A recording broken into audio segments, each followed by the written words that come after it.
Topic है area यानी क्षेत्रफल। किसी भी आकृति की भुजाओं से घिरे हुए क्षेत्र को या उस तल को आकृति का क्षेत्रफल कहते हैं। यानी कि एक ये प्लेन है, इस प्लेन के ऊपर आप कोई भी आकृति बनाएं, किस तरह की आकृति बन सकती है?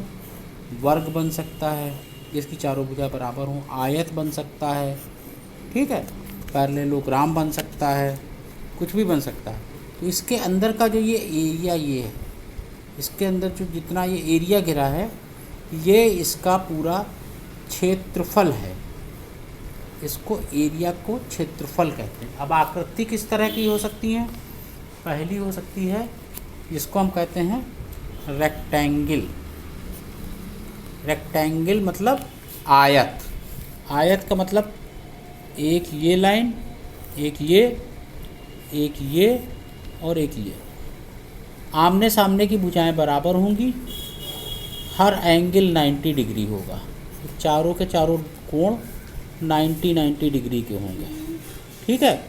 और ये हो गई लंबाई L लेंथ, और ये मान लीजिए हो गई चौड़ाई यानी विड्थ, ये। और इसका क्षेत्रफल क्या हुआ? लंबाई इंटू विड्थ, लंबाई गुणे चौड़ाई, ये इसका क्षेत्रफल हो गया। दूसरी आकृति क्या हो सकती है? दूसरी आकृति हो सकती है वर्ग। वर्ग यानी ऐसा आयत जिसकी चारों भुजाएं बराबर हो जाएं। चारों भुजाएं बराबर हैं और हर कोण 90 डिग्री का है। ये भी 90 डिग्री है, ये भी और ये भी। अब मान लीजिए ये L है तो ये भी L है, और ये भी L है, और ये भी L है। तो ये हो गया वर्ग। इसका एरिया क्या होगा? L इंटू L या L का स्क्वायर या साइड का वर्ग, ठीक। अब इसके बाद आकृति क्या हो सकती है? पैरेललोग्राम। पैरेललोग्राम यानी चतुर्भुज, समांतर चतुर्भुज। समांतर चतुर्भुज क्या होता है? समांतर चतुर्भुज का मतलब हुआ कि आमने सामने की जो भुजाएं हैं वो बराबर भी हों और समांतर भी हों। लेकिन इसमें ये नहीं होता कि चारों एंगल 90 डिग्री, इसके एंगल डिफरेंट हो गए। तो ये मान लीजिए मैंने एक ABCD ये पैरेललोग्राम बना दिया। पैरेललोग्राम में क्या है? ये जो भुजा है AB और जो दूसरी भुजा है DC ये पैरेलल है, और AB जो है और DC बराबर हैं।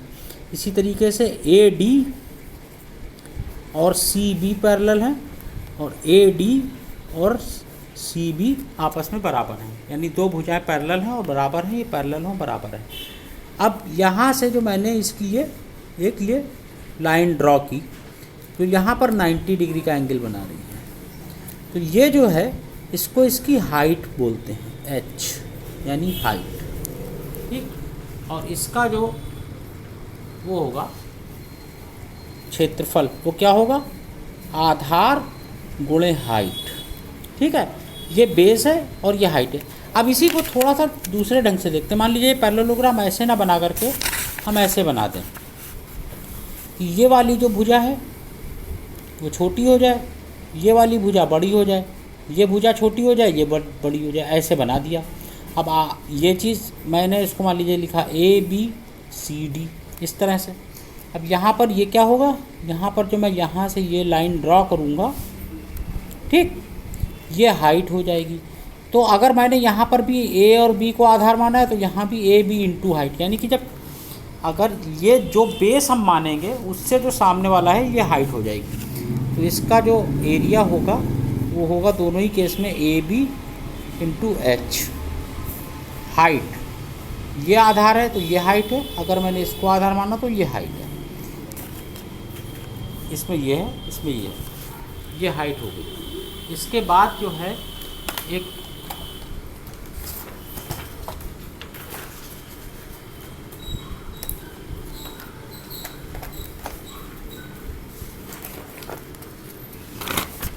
अब दूसरी आकृति क्या हो सकती है? इसके बाद ये हो गया आपका पैरेललोग्राम। इसके बाद होता है रोम्बस। रोम्बस में क्या होता है? वही जो फ़र्क होता है आपको बताया था आयत में और वर्ग में। वही चीज़ आपका पैरेललोग्राम से रोम्बस बन जाएगा। पैरेललोग्राम मतलब समांतर चतुर्भुज भी है जिसकी चारों आमने सामने की भुजाएं समांतर हैं और बराबर हैं, लेकिन रोम्बस में क्या होगा, चारों भुजाएं आपस में बराबर हो जाएंगी। इसकी चारों भुजाएं आपस में बराबर होती हैं, ये रोम्बस होता है। रोम्बस क्या है, ए बी सी डी, ये रोम्बस है। आमने सामने की भुजाएं बराबर हैं और चारों भुजाएं बराबर हैं। इसका कैसे निकालेंगे क्षेत्रफल, एक ये लाइन ड्रॉ की, एक ये लाइन ड्रॉ की, ठीक है। एक है बी डी और एक है ए सी। ये क्या है, ए सी और बी डी, ये इसके डायगनल हैं, डायगनल हैं। और इसका जो एरिया होता है, एरिया होगा 1/2 इंटू प्रोडक्ट ऑफ डायगनल, यानी बी डी इंटू ए सी, ये इसका एरिया हो गया, ठीक है।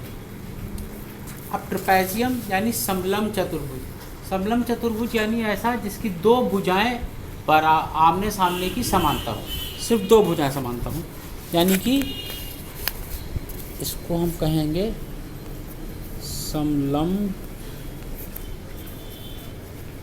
चतुर्भुज या ट्रेपेजियम। ट्रेपेजियम आमने सामने की दो भुजाएं बराबर होने का अर्थ ये हुआ कि ये एक भुजा है और ये एक भुजा है, ये पैरेलल है, बराबर नहीं है, पैरेलल है, ये बन गया। इसका क्या है, वही ये एक साइड है, ये एक साइड है और ये यहाँ पर हाइट है। इसका कैसे निकलेगा, क्योंकि इसकी भुजाएं अलग अलग नाप की हो गई।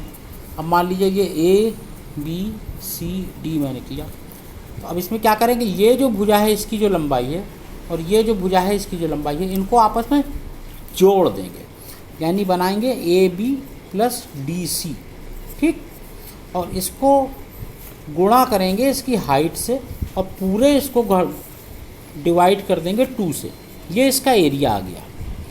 यानी कि इसको कह सकते हैं कि some of parallel sides into height divided by 2, ये इसका एरिया हो गया। समलंब चतुर्भुज यानी ट्रेपेजियम का एरिया हो गया, ठीक है। इस वीडियो में इतना ही।